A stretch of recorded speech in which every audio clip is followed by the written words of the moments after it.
তো এর চেয়ে বড় অনিয়ম পৃথিবীর কোনো দেশে হয় কিনা স্টক মার্কেটে আমি জানি না। যে সিকিউরিটি এক্সচেঞ্জ কমিশনের নিয়োগের বেলায় অনিয়ম, 127 জন না কতজনকে নিয়োগ দেওয়া হয়েছে, যেগুলোর কোনো যে প্রসেস আছে সেই প্রসেসে কিছুই ফলো করা হয় নাই।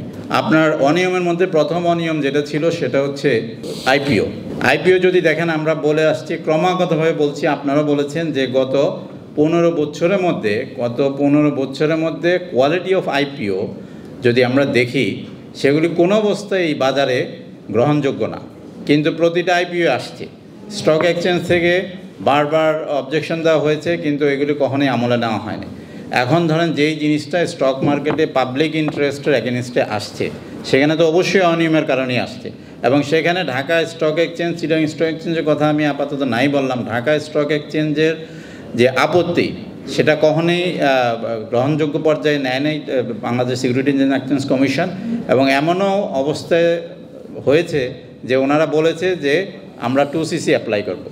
আইপিওর জন্য 2CC স্পেশাল পাওয়ার যেটা দেওয়া হয় সিকিউরিটি এক্সচেঞ্জ কমিশনকে বিভিন্ন দেশে, পৃথিবীর কোনো দেশে আইপিওর লিস্টিংয়ের জন্য, কারণ লিস্টিংটা হচ্ছে absolutely the power and distribution of the stock exchanges, সেখানে ওনারা বলছেন যে আমরা এটা 2CC অ্যাপ্লাই করবো। তো এই যে অনিয়ম শুধু এটা না, আইপিও হচ্ছে ওয়ান। তারপরে রাইট শেয়ার যদি আপনি দেখেন, অনেক রাইট শেয়ার আসছে যেগুলি 2CC অ্যাপ্লাই করে এক্সামশন দেওয়া হয়েছে। আচ্ছা, তারপরে আপনার নতুন স্কিম শুরু হলো, সেটা হচ্ছে ওটিসি মার্কেট থেকে নিয়ে আসা এসএমইতে। ওটিসি মার্কেটে যখন আপনার স্টকটা গিয়েছে, তারপরে এসএমইতে আনার জন্য কিছু নিয়মকানুন আছে, কোনো নিয়মকানুনের তোয়াক্কা না করে 2CCর মাধ্যমে এগুলিকে নিয়ে আসা হচ্ছে এসএমইতে। আচ্ছা, তারপরে আপনারা সবাই অবগত আছেন যে in the recent past Dhaka stock exchange ব্যবস্থাপনা এবং পর্ষদ 3টা কোম্পানিকে রিজেক্ট করেছে। আমি যদি if I am not wrong, যে কোয়েস্ট বিডি একটা, আর রাঙ্গামাটি ফুড একটা, আর আরেকটা কি ছিল, আলামিন নয়, আলামিন কেমিক্যাল বা সামথিং। হ্যাঁ, এবং এর জন্য ঢাকা স্টক এক্সচেঞ্জের ম্যানেজমেন্ট এবং পর্ষদকে কী পরিমাণ হিউমিলেট হতে হয়েছে এটা আপনাদেরকে আমরা হয়তো এখানে বলতে পারবো না। কিন্তু এটা হচ্ছে একটা স্কিমটা মানে যে ওখানে ওটিসিতে প্রায় 26টা কোম্পানি ওয়াজ আইডেন্টিফাইড যাদেরকে এসএমইতে নিয়ে আসবে। যে কোম্পানি কোন বাস্তবিকভাবে তাদের দি কোম্পানিজ হ্যাভ নো এক্সিস্টেন্স। এবং ঢাকা স্টক এক্সচেঞ্জ থেকে বা আপনারা সাংবাদিক ভাইরাও গিয়েছেন 2-1টা কোম্পানিতে, other then the signboard there was nothing.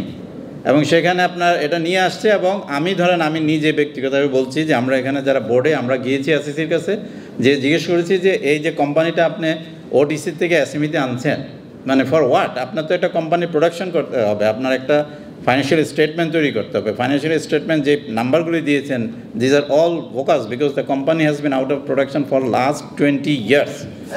তো এর চেয়ে বড় অনিয়ম পৃথিবীর কোনো দেশে হয় কিনা স্টক মার্কেটে আমি জানি না। আচ্ছা, ফ্লোর প্রাইস ধরেন, ফ্লোর প্রাইস হচ্ছে আরেকটা অনিয়মের কেন্দ্র।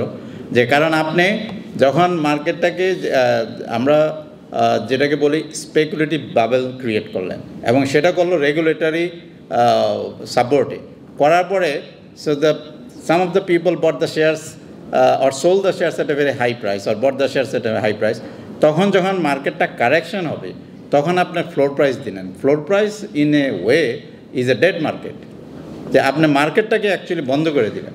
তো এটা কার স্বার্থে করলেন আপনি?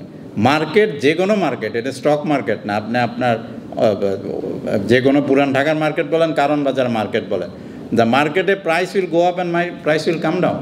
কিন্তু সেখানে আপনি প্রাইস উপরে যাবে কিন্তু নিচে নামতে পারবে না, বা নিচে নামলে উপরে উঠতে পারবে না। এই ধরনের অস্বচ্ছ very intransparent and illegitimate rules and regulation apply করে আপনি বাজারকে বন্ধ রেখেছেন 20 মাস।